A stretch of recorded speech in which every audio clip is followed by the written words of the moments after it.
Hello and welcome to the Center for Victory podcast of Your Best Day Yet. Here at Center for Victory, we're here to help unlock, reinforce, and enrich relationships through professional and personal development. I'm Zack DelTurco. I'm an executive consultant here at Center for Victory. And today we have the one and only Eric Guy back. And he's going to be talking about his book, Chapter 8, Emotional Flexibility. Yes, sir. What do you mean by emotional flexibility? In our last podcast on Chapter 7, creating awareness, emotional flexibility. Most of us, so let's just jump back. Most of us are emotionally rigid. So we don't know what to do with our emotions. They come up, as we discussed in Chapter 7, we all have to go through a refinement period or a period of pain to create the necessary awareness to get better. But many of us go through life just stuck emotionally, and then we become rigid to everything. So we don't like change. We don't like to do anything new.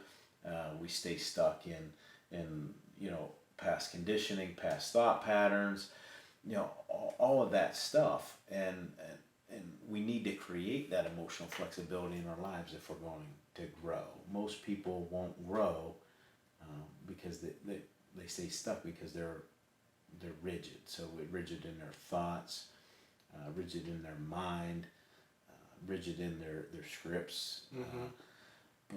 But what happens is it makes their life rigid. And what happens is when you can open up, just your mind, body, your spirit, when you can open up and be open, right? When you can open up and be open, right? You're more open to greater things happening in your life. I mean, we do need it. I mean, I kind of say, you think about emotion, energy in motion. Most of us are so rigid because we're just stuck in fear. The opposite of that is love, or whatever you want to use there, right? But those are the two primary emotions. And if you're living your whole life in a place of fear, you're just going to be either consciously, hopefully not consciously, but you're definitely going to be unconsciously stuck. If you become more flexible with your emotions, you're going to move and shift to a place of love, to a place of responsibility, to a place of growth, to a place of thriving. And that's really what we're trying to help people do, is go from become emotionally flexible, go from surviving to thriving in their life. Yeah, this is a two-part question. Okay. But it's just a little bit of nature and nurture, and the second part to that, how does this affect our health? Okay. So nature, nurture, some of us are, I think, sometimes born with just a natural proclivity towards being a little bit more emotionally open. Yeah. But a lot of it is nurture. Okay. What we learn, how we learn to stay closed off, rigid, what we learn about relationships, because a lot of us grew up in relationships that were fear-based, that were punitive. Many of us grew up just in schools that were externally motivating, right? And we had to have that external motivation, which was mostly driven by fear. And if you look at the really good schools out there and the really excellent teachers, what they do with their kids is they internally motivate them. So they want to show up. They want to do what's right.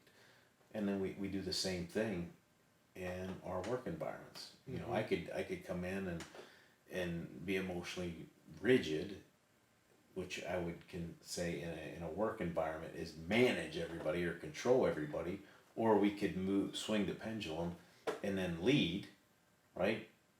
Mm-hmm. And have people start to take responsibility for their specific areas, and then what happens is everybody gets to grow, right? Everybody's becoming more emotionally flexible, everybody's thriving. That then therefore creates the culture, and that creates the environment that company can operate in. But more than likely, it also creates the customers which that company gets to do business with as well. And how does emotional flexibility, how does that affect somebody's health? That's a really good question. What we see from science is that when we're emotionally rigid, we're closed off. And in the book we talk about, it's a really good book. It's called The Biology of Belief. It's by Dr. Bruce Lipton, and I read it years ago and reread it again. But when we're emotionally rigid, our cells close off. So we're more apt, we're more prone to illness, sickness, disease, and disorder. And if you think about just our culture, and I don't know where these stats came from, but I heard them before. The United States makes up about 6% of the whole world's population, but we account for something like 80% of the lawyers, because and there's nothing wrong with lawyers, but we're so rigid. All we do is blame, and it leads to that kind of blame mentality, and that's what we're living in today. Nobody wants to take responsibility. We're all emotionally rigid. We have all this money being spent, these health costs, psychiatric costs, and I'm not saying they're not real, right? But a lot of them are a result of us staying emotionally rigid and closed off. When you're emotionally flexible, and I'm doing this because that's like kind of what I picture cells in our body doing. Yeah. When they're rigid, they're closed off. When we're open and we're more flexible, think about what happens. I'm more apt to fight off illness, sickness, disease, and disorder. I'm also more apt to have greater friendships and greater relationships, which produce even greater emotional flexibility. Yeah. So application-wise, how can someone become more emotionally flexible? There's a couple ways, and I allude to them in the book. There's always 4 challenges that we really start with people, and again, they're all in the book in chapter 8. I mean, the first one is change your lens. I mean, take a look at your current paradigm, and what do you want it to be? You know, Gandhi, to quote Gandhi, he said, "Be the change you want to see in the world." If what you're doing is not where you want to be, switch the script. Yeah. Number 2 is really take a hard look at your relationships, and we've talked about this in the past, and we'll just continue to talk about it. Are your relationships healthy?